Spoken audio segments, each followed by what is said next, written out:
Bonjour à tous, je suis ravie de vous retrouver pour ce nouveau numéro de Paris Récré. Chaque semaine, vous découvrirez des nouvelles activités à faire avec vos enfants. Qu'elles soient musicales, sportives ou artistiques, il y en aura pour tout le monde et pour tous les goûts.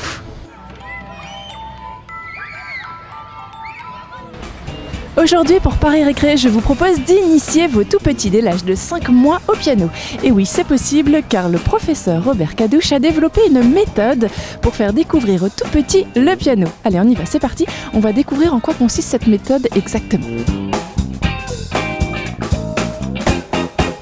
Alors je suis avec Monsieur Cadouche qui est l'initiateur de la méthode Cadouche, donc une méthode pour apprendre aux tout petits le piano. Alors est-ce que vous pouvez nous en dire un petit peu plus et est-ce que ça concerne aussi d'autres enfants que les tout petits? Alors d'abord les enfants m'appellent tonton Robert, pas Monsieur Cadouche, ils m'appellent tonton Robert. Donc bien entendu nous recevons ici toutes les tranches d'âge. La particularité c'est que les enfants viennent ici à partir de 5 mois, 6 mois, 7 mois, 8 mois, donc ils viennent bébés. Mais après nous avons toutes les tranches d'âge dont les ados, les adultes, les professionnels qui viennent.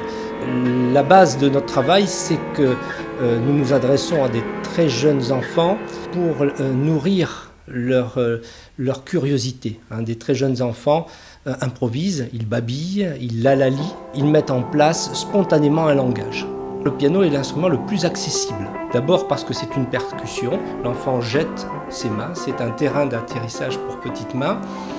Ensuite, c'est un instrument qui se voit et qui n'est pas tenu. C'est-à-dire l'enfant peut jouer et libérer ses mains, donc ça c'est quelque chose qui est important. Et puis surtout, il a un ordre qui est régulier, du plus grave au plus aigu, et non pas comme une flûte où l'enchaînement demande une psychomotricité assez fine, comme le violon d'ailleurs. Le piano est le prolongement du geste.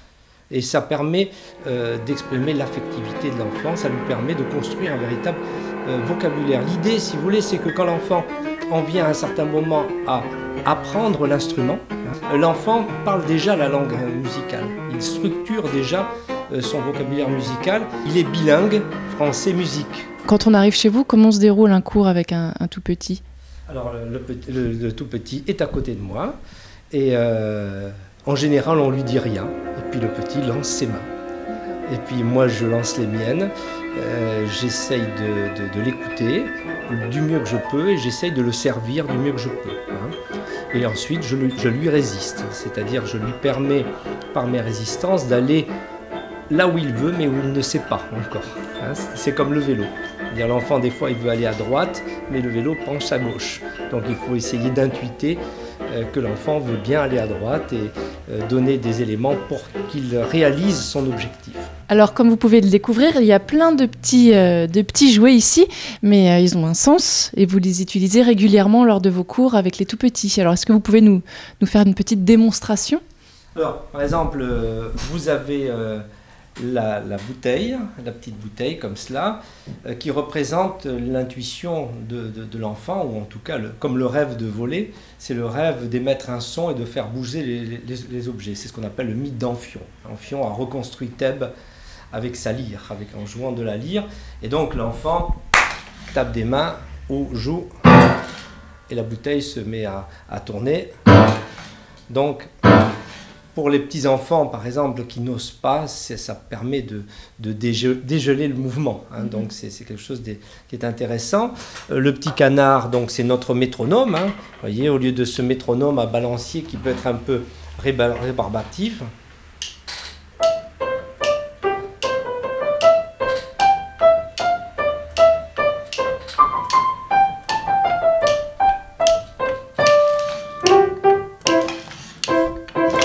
Vous avez édité plusieurs livres. Est-ce qu'avec ces livres, on peut apprendre la musique chez soi à son enfant? Oui, alors donc il y a donc le livre théorique qui est Grandir en musique, va paraître dans pas longtemps, préfacé par le professeur Olivier Audet de la Sorbonne, 5 études de cas où on montre à partir d'enfants qui ont suivi un apprentissage sur plusieurs années comment, je dirais, la problématique d'apprentissage a été réglée. Et sinon, donc, pour les parents, il y a Au piano les bébés, donc c'est une partition pour bébés avec des dessins, avec des petites explications et des morceaux et des grosses notes bien choisies, avec très, très colorés qui vont leur permettre de travailler avec les enfants.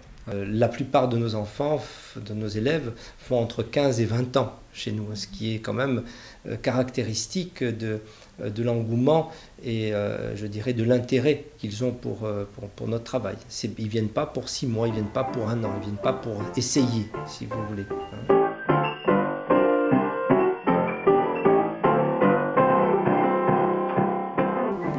Et voilà, Paris Récré, c'est terminé pour aujourd'hui. Je vous donne rendez-vous la semaine prochaine pour une nouvelle activité. En attendant, musique, maestro.